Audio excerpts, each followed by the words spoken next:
Hey, curling fans, I don't know what's in the water up in Canada right now, but we've got another major change on one of the biggest teams in the world early in this season.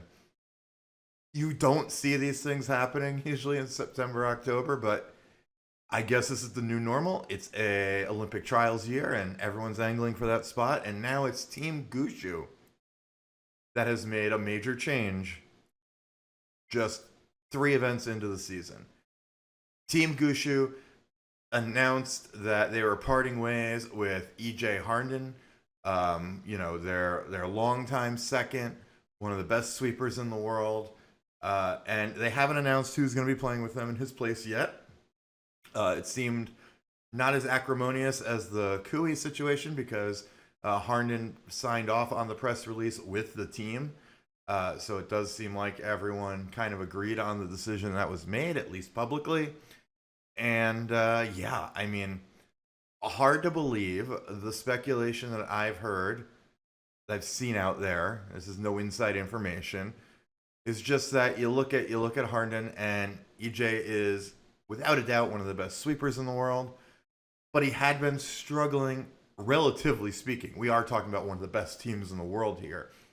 Relatively speaking, in his shot making, and maybe they just want to find what they think is a better option, even if it sacrifices a little bit of sweeping ability as they gear up for Olympic trials and everything else on their schedule this year.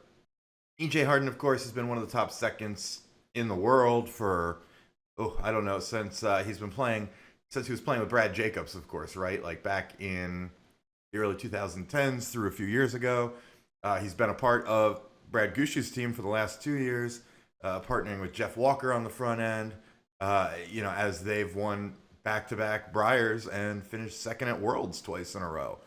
For a long time with Jacobs, he partnered with his brother Ryan. Famously, the two brothers being the front end sweepers for that great team for so long. And yeah, a very surprising move. Hard to say exactly what the reasoning was, but hey, who's to say we're not on the inside of these teams? It's just surprising because of the timing. Because if you do this early in the season, it's not so easy to find a replacement. I mean, the Kui team did fairly well in getting Aaron Sluchinski, who had to break up his own team to join them. But how many of those opportunities are out there? And even then, if you go to some player of that level, which is a very high level, are you getting an improvement over EJ Harden in your overall team ability and the dynamic on the team and the ability that you've grown together as a team in sort of that chemistry that is necessary when you're looking for every little edge at these very high levels of play? Team Gushue had not exactly been playing terribly either. Yeah, their standards are really high, right? They're, along with Bruce Mowat's squad, they're one of the top two teams in the world. I think most people agree.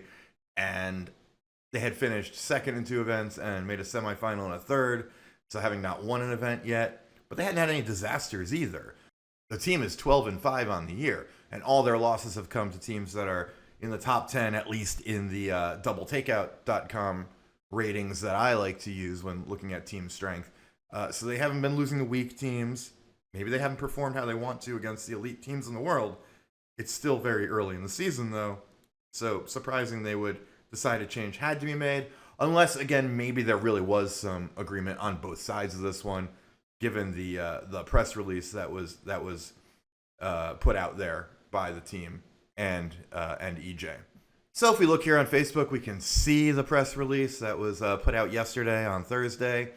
Team Gushue announces that the team and EJ Harden have agreed to part ways effective immediately. EJ has been an integral part of Team Gushue for the past 2 years, helping to score 2 Briar championships, 2 Grand Slam curling titles, not to mention their reasonable success at Worlds. His work ethic and passion for the game have helped shape the team's success. We are grateful for EJ's unwavering commitment and the tremendous impact he has made on our team. We wish him all the best in the future, Brad Gushue says. Harnden shared his thoughts on the agreement. It has been an incredible journey with Team Gushue. I am proud of what we've accomplished together, and I wish Brad, Mark, and Jeff the very best. To everyone who supports Team Gushue, I can't thank you enough for your warm welcome. The support this team has is special, and it was incredible to experience that passion. I look forward to what lies ahead, both personally and professionally. As Team Gushue moves forward, the team will begin the search for a new player to join the lineup. A decision and announcement will be made in the coming weeks. That will be the big thing, of course, right? Everyone's waiting to see who the fourth will be. There is one reasonably, likely contender, or at least possible contender to fill in at some events, and we're gonna look at an article that kind of outlines who they've used before as an alternate. So here's a story that has a little bit of light on the situation.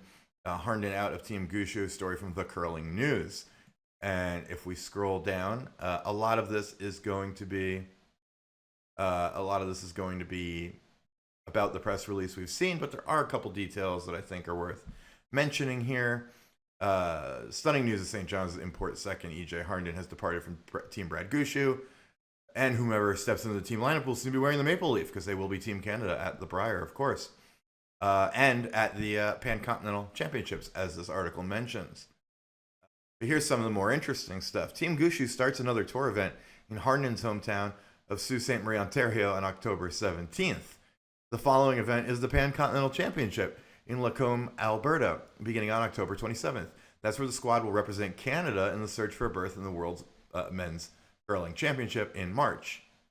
So, two big events coming up, one in Harden's hometown, and then the Pan-Continental, which Canada should have no problem with. They don't even always send their very top team, but probably given the importance of this event and wanting to get the Gushue more ice time against other strong teams, sending them this year, especially with it in Canada.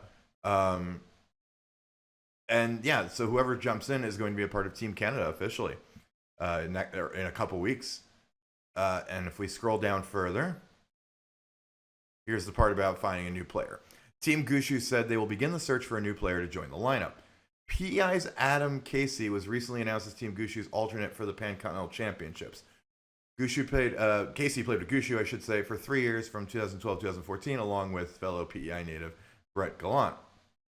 I think that's interesting. I don't know if Casey will blow up anything else he's doing, but he's definitely, I would suspect, likely to be the fourth for the Pan-Continental Championships, unless Gushue's going to find someone, integrate them, and get them on the ice and practicing together in the next 2 weeks, which seems unlikely. We saw in the Kui situation, it's taking them a few weeks to get Sluchinski and then get him into games with them. So I doubt they would choose to find someone they probably haven't played with at all and throw them in to an event where they're representing Canada. But I suppose we'll see. And as it notes here, the news does continue a wild merry-go-round of Canadian team lineup announcements that have all taken place the opening weeks of the new season.